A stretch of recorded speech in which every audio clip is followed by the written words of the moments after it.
are following some developing news this morning at 7 o'clock. A Florida Highway Patrol trooper shot. The gunman is dead. We'll take you live to the scene coming up in the first 2 minutes.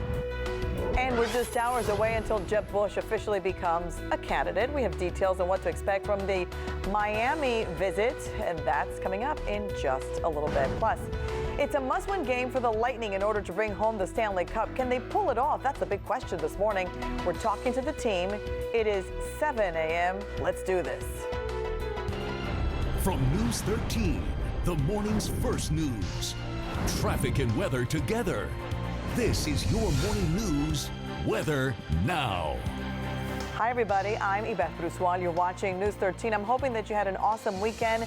Let's get you started right now. What can you expect when you step out the door? Traffic and weather together. Ryan Harper standing by, but right now, meteorologist Maureen McCann has a live look at your weather on the one. So it looks like we need some rain. Are we going to get any today? We're going to see a very small chance of rain appear in the forecast this afternoon. None out there this morning, but the rain would cool you off if you get under one of those very isolated showers. Here's where we stand at the top of the 7 o'clock hour. Ocala is down to 68 degrees, but near the ocean, temperatures are warmer, like Melbourne 79, Orlando at 76 degrees, and we're going to have hazy sunshine today. There isn't much happening on Storm Tracker 13. High pressure is going to keep any moisture you see in the Gulf of Mexico. It's going to keep it off to our west, so we're going to be in for a hot and mainly dry day today, kind of like yesterday. This pattern is going to hold for several days, and it involves hot temperatures and very few afternoon thunderstorms. We'll talk about the rain chances coming up at 7:11, but now it's back over to Ryan. Let's see how the roads are shaping up. It's back to work on this Monday. Ryan, how are we looking now? Well, we're starting you off near the attractions area, Mo, for a couple of reasons. One, Sky 13 was checking out a wreck around that area, Commerce Park Drive and Johnny Young Parkway, and the road is still blocked on Commerce Park Drive. I'll get to that in just a second. But I-40 the beach line, if you go down a little bit farther to the top of your screen, you're near the Disney attractions area. So far, so good if you're making the trek over to the attractions. Also, Commerce Park Drive, we were just talking about it, east of Johnny Young is closed. Consulate Drive is going to be your alternate for the meantime. Hopefully, they'll reopen the road relatively soon. That's your Central Florida Hyundai dealers real-time traffic update. Right now at 7:02, we're following a developing story. New details while you slept about a deadly trooper-involved shooting in Brevard County. Right now, we know a man is dead. A trooper was also shot. The gas station where it all happened opened up just before 5 o'clock this morning. That station is the Pilot Station at the corner of State Road 520 and I-95. News 13, Sandra Osborne and Julie Gargata have live team coverage for us. Sandra, we begin with you right now. How is the trooper doing this morning? Well, you bet that trooper is expected to survive. He is recovering this morning, but as to why that gunman opened fire in the first place, that's still a mystery so far today. Now, this all happened when a red truck pulled into a gas station last night. The trooper, who was already here at the time, went to talk to the people inside that truck because it appeared that their lights were not working. The woman driving went to look for her driver's license, but that's when her passenger pulled a gun, taking aim at the trooper. There was nothing from what we can tell at this point that gave any indication of any type of incident that was going to occur. The trooper was simply talking to them about their lights. Now, that man opened fire, shooting the trooper once. The trooper returned fire, killing the man. Video shows a bullet hole in the rear truck window on the passenger side. At some point, the female driver took off. That vehicle ending up at a BP gas station across the street. She was detained for questioning. As far as where this investigation stands right now, there are multiple sides to this. We do have the Brevard County Sheriff's Office that first responded to all of this. They'll actually be looking into the criminal side of this investigation, what led up to the shooting. FHP will be assisting them in that investigation with whatever they need. But also we have FDLE. They'll be looking into the officer-involved shooting portion of that investigation. Reporting live in Brevard County, Sandra Osborne, News 13. Thanks, Sandra. This is a very delicate situation. Our coverage of the shooting continues with News 13's Julie Gargata. Julie, what do we know about the trooper and how is law enforcement community responding to this latest act of violence against them? Well, Beth, we're still waiting to learn a few key pieces of information like the name of the trooper or where he was shot, although we do know that he was shot once. We still don't know what hospital he was transported to, though we know it's a local hospital. As for his fellow law enforcement officers, they are simply happy that he is alive and hope that he recovers quickly. His family is with him, and we've got our prayers and thoughts with him. We'd like to thank the Sheriff's Office and FDLE for their support and being out here. And that's an unfortunate statement to have to make, but the reality is our deputies go to work every day, our FHP troopers go to work every day to protect our community, and it's the the thought of that it could be the last time they see their family when they leave that house. So they live in a very real and dangerous world. And we mapped it out. There are 3 major hospitals and about a 30-minute drive of the shooting scene. Sheriff Ivey, meanwhile, says deputies and officers do feel that they become targets of criminals both here locally and around the nation. He says it's frightening to see things like this happen on a daily basis, things that happen in an instant that could have taken a trooper's life. Now, the Florida Highway Patrol says the trooper's name will be released a bit later this morning. We've been told he's been placed on paid administrative leave as per protocol when troopers are involved in shootings. Live in Brevard County, Julie Gargata, News 13. Count on News 13 for continuing coverage of this trooper-involved shooting. You can also check out updates online at mynews13.com. As tensions surrounding law enforcement seem to grow around some parts of the nation, in Orlando, the police department is hoping to equip officers with another line of defense, body cameras. The city council today will vote to approve a grant application to help them pay for 400 new body cameras. The grant is for $600,000. Earlier this year, Chief Mina said the program would cost nearly $1.7 million in all. Right now, about 50 Orlando police officers wear body cameras.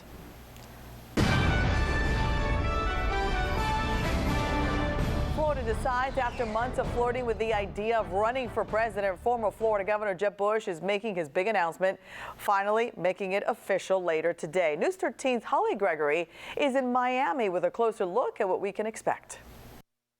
Jeb Bush will deliver the most important speech of his political life right here at Miami-Dade College in front of a crowd of 3,000 people. He has been an unannounced candidate for president for the past 6 months, raising a ton of cash, but struggling to dominate in a crowded GOP primary. And as governor, I had a chance to act on that core belief. If his new campaign video is any indication, Jeb Bush's announcement speech will focus on his accomplishments as Florida's governor. I said I was going to do these things, and I did them, and the result was Florida's a lot better off. Bush's kickoff speech is expected to be a more inclusive brand of conservative politics. He will invite African Americans and Hispanics to the Republican Party with an emphasis on education. Governor Jeb Bush instituted the first voucher program in the United States. Out of my immediate family, I'm the first person to graduate from high school. And then I went on to graduate from college. And immigration reform. Manager, and the main reason I'm in the situation and the position that I am right now is because Jeb Bush. These are issues that make conservatives wary of Bush, and it'll be a challenge to win them over in a very crowded GOP primary. I have a life experience that's full of warts and full of successes. It's something that I think has been lacking in the presidency, is have someone who's been tempered by life. Bush has shaken up his campaign staff to take a more aggressive approach against his rivals, including former protege Senator Marco Rubio. But Bush has insisted he will stay positive, even joyful. His speech is billed as one of American optimism. America's best days are in front of us, and we are going to lead the world. Bush will share the presidential announcement spotlight with his wife, Columba, and their 3 children, emphasizing the Florida roots they set down in Miami many years ago. It's not certain, but Jeb's brother and parents are not expected to attend. The Bush name is proving to be both a blessing and a curse. In Miami, Holly Gregory, News 13. Don't forget, our crew will be down in Miami bringing you all the action. You can watch Jeb Bush's announcement live right here on News 13 this afternoon. To read more about the Republican and the Democratic candidates, go online, see who has officially entered the race for the White House, and a whole lot more. Just go to mynews13.com/election 2016. It's do or die for the Bolts after a loss to the Blackhawks in Game 5. Now the Lightning are hoping to pull it together for Game 6 tonight. Bright House Sports Network's Rock Riley has more on how the team plans to take home the win. Well, this is it. It is a true must-win for the Tampa Bay Lightning, and oh, they know it. Now, even though they're down 3-2, they say don't count them out. Let's go back to Game 3 here in Chicago. Remember that? Goalie Ben Bishop, he was hurt. He didn't want to say what it was, and he gutted it out. But I got to tell you, it's going to take even more tonight with all those injured players. We've been in so many different situations in this playoffs, whether we've been up 3-2 or down 3-2. We've gone through these now, and so people can't sit here and say, well, you know, the inexperienced Lightning.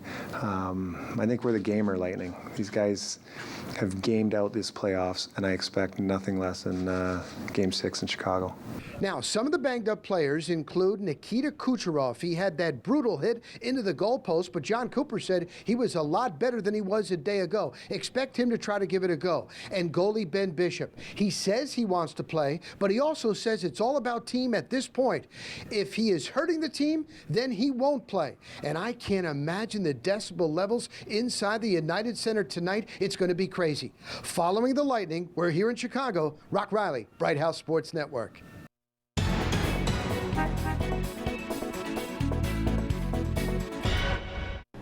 Good Monday morning, 7:10 now your current time. I'm Ryan Harper with a check of your real-time traffic. Checking in live with Sky 13. They're flying over I-4, as you can see here. That's going to be your eastbound traffic. They just passed Turnpike Interchange. They're near the attractions area, very close to there, approaching Johnny Parkway.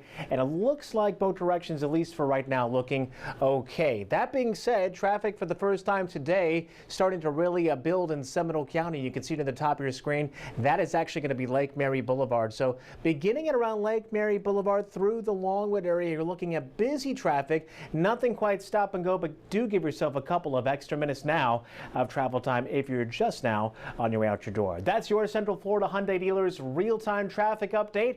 Now over to the Weather Center with Maureen McCann.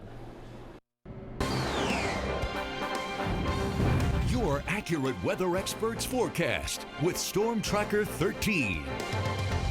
Good Monday morning. I'm meteorologist Maureen McCann. Hope you had a good weekend and found some ways to stay cool. We made it to 94 yesterday in Orlando, and that's the type of temperature we're going to grow accustomed to this week. We're talking about above average temperatures and feels like readings that will exceed the upper 90s to near 100 degrees. But with this weather pattern comes mostly dry conditions. Had a very nice sunset last night. Got some viewer photos coming in of that. Beth shared this one from Palm Beach. Thank you for sharing that with us. We invite you to do the same today. Make sure you share those pictures with us, and you might see it end up in Weather on the Ones. Now today there will be just a low chance for a stray shower or storm during the latter part of the day. Yesterday the rainfall totals were hardly there on Storm Tracker 13, just a little bit in Marion County, but just a few hundredths of an inch to a tenth of an inch at best. Polk County had a little bit of rain too. Today most of us will be rain free. Temperatures warming very quickly to the upper 80s by lunchtime and lower 90s by 5 p.m.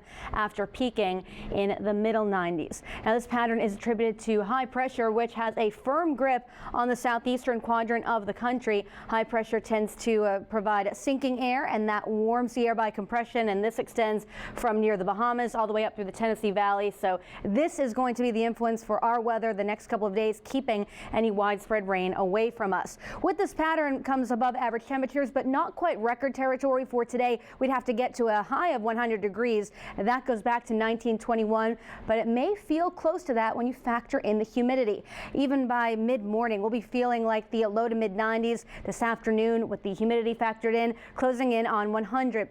At the beaches today, it will feel a little bit cooler because of an onshore wind. Temperatures there will be close to 90 degrees. There are your middle 90s inland for Sanford and for Leesburg. For tonight will be very mild in the middle 70s. No changes tomorrow. Another very hot day, back to the middle 90s. I'll have more coming up with your Weather on the Ones in less than 10 minutes. Right now, a live look at Storm Tracker 13 Doppler radar.